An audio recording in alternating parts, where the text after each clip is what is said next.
So much has changed since last Easter. The world has been shaken. Life has been disrupted. What we once called normal seems like it will never return. It's been easy to be discouraged, to lose hope, to feel the foundations of our faith begin to crumble. It's hard to keep our feet planted when the ground beneath feels like shifting sand. Now, more than ever, we need to stand on the truth of Easter, a day which changed our eternity, changed our world forever. Death was defeated by life. Sin was consumed by mercy. The grave was swallowed up by victory. See, even in the darkest of moments, the love of Jesus cannot be stopped. His faithfulness could not be broken. When the dust settles, Jesus, He's still alive and victorious. Today may we remember the truth of Easter, the power of resurrection, and the promise of eternity. Yes, the world has been shaken, but the grave, it's still empty. And Jesus, He's still risen.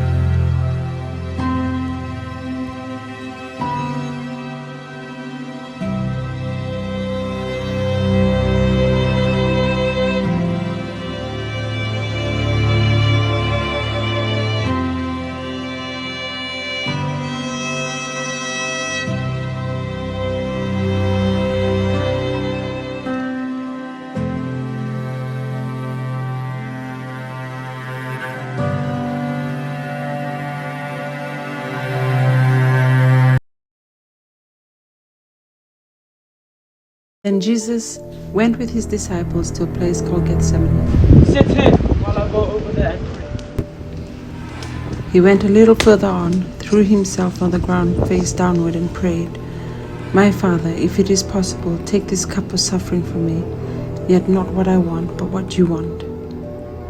Then he returned to the 3 disciples and found them asleep, and he said to Peter, How is it that you 3 weren't able to keep watch, even for 1 hour? Keep watch and pray. You will not fall into temptation. The spirit is willing, but the flesh is weak. Once more Jesus went and prayed, "My Father, if this cup of suffering can't be taken away unless I drink it, your will be done." When he came back again, he found them asleep, because their eyes were heavy. So he left them and went away once more, praying the 3rd time and saying the same thing. Then he returned to the disciples and said to them,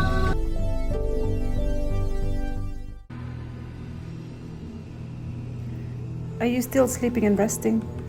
Look, the hour has come, and the Son of Man is delivered into the hands of sinners. Rise, let us go. Here comes my betrayer."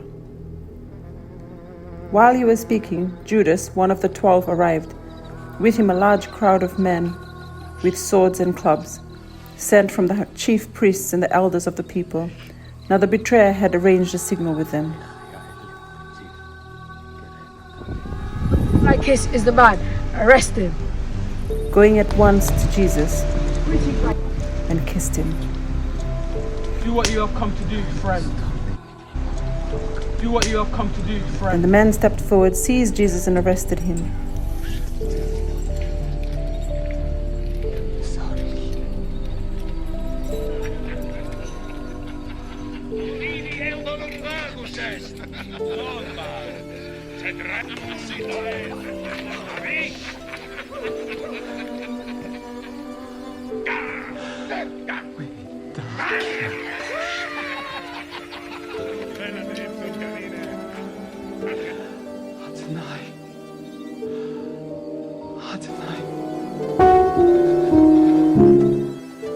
They say the rooster crows God's wake-up call.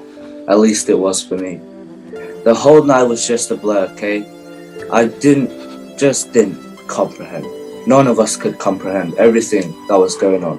One minute he was washing our feet, the next we was in the garden, and Jesus is off praying by himself. I fell asleep. I'm not proud of it. I had a big meal. Bread makes me sleepy. We all kept nodding off.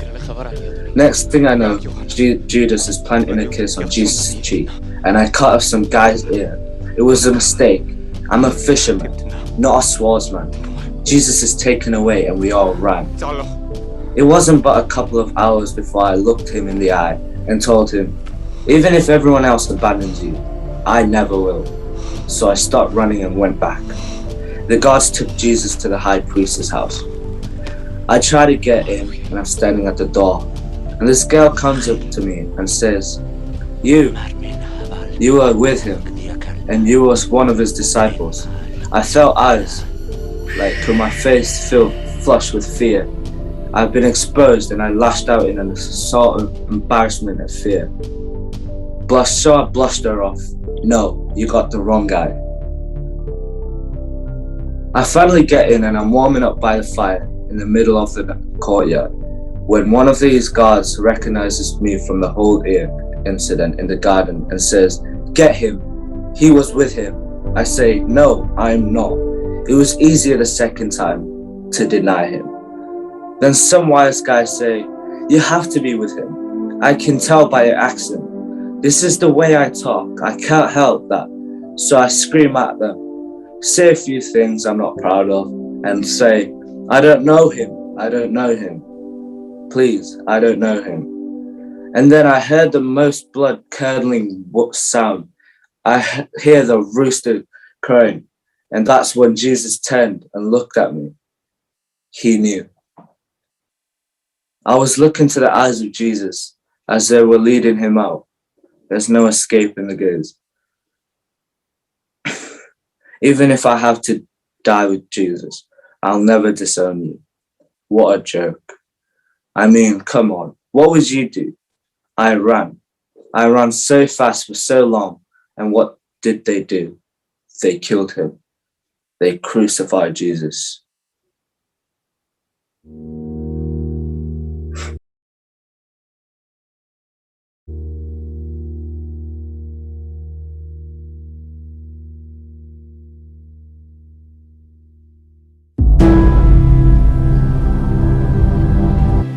Then the governor's soldiers took Jesus into the praetorium and gathered the whole company of soldiers around him. They stripped him and put a scarlet robe on him, and then twisted together a crown of thorns and sat it on his head. Then they led him away to crucify him. They came to a place called Golgotha, which means the place of the skull. There they offered Jesus wine to drink, mixed with gall, but after tasting it, he refused to drink it. When they had crucified him, they divided up his clothes by casting lots, and sitting down, they kept watch over him there. Above his head, they placed the written charge against him. This is Jesus, the King of the Jews. From noon until 3 in the afternoon, darkness came over all the land. About 3 in the afternoon, Jesus cried out in a loud voice, my God, why have you forsaken me? Immediately one of them ran and got a sponge. He filled it with wine vinegar, put it on a staff, and offered it to Jesus to drink. Then Jesus cried out again in a loud voice, Father, into your hands I commit my spirit. He breathed his last. When he had said this, I'm a Roman centurion, and I killed him. I administrated the bloody beating that he took. I mocked him and I spat on him. I saw that he suffered greatly, and I held my spikes in my hand and put it onto his. I heard him cry out in agony, but I didn't care. I plunged a spear into his side to make sure the job was done, and I killed him.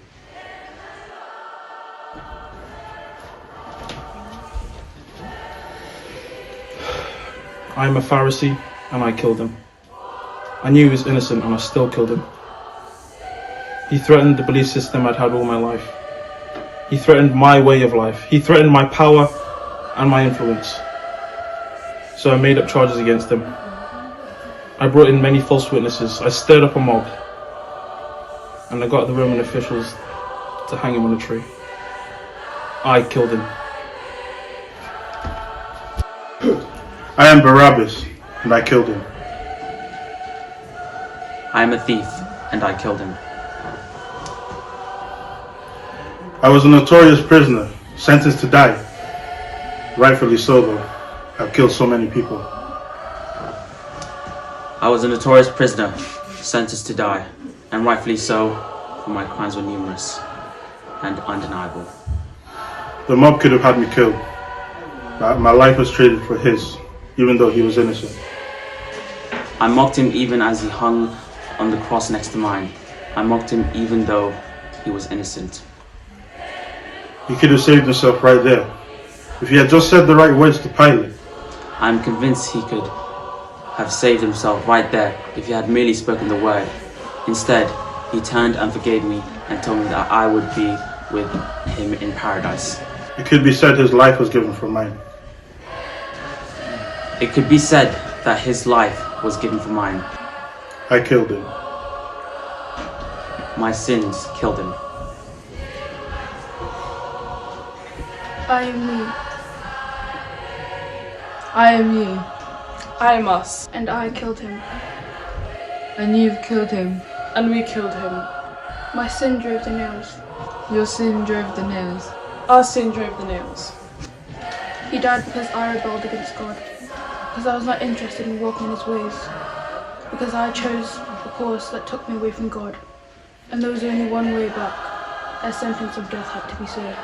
And so God came down.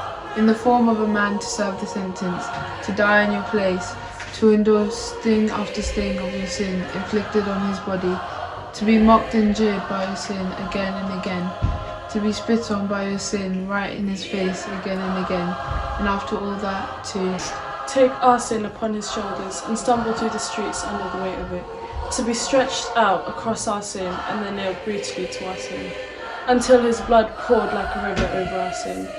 That's why he came. And my sin killed him. Our sin killed him. I am me. I am us.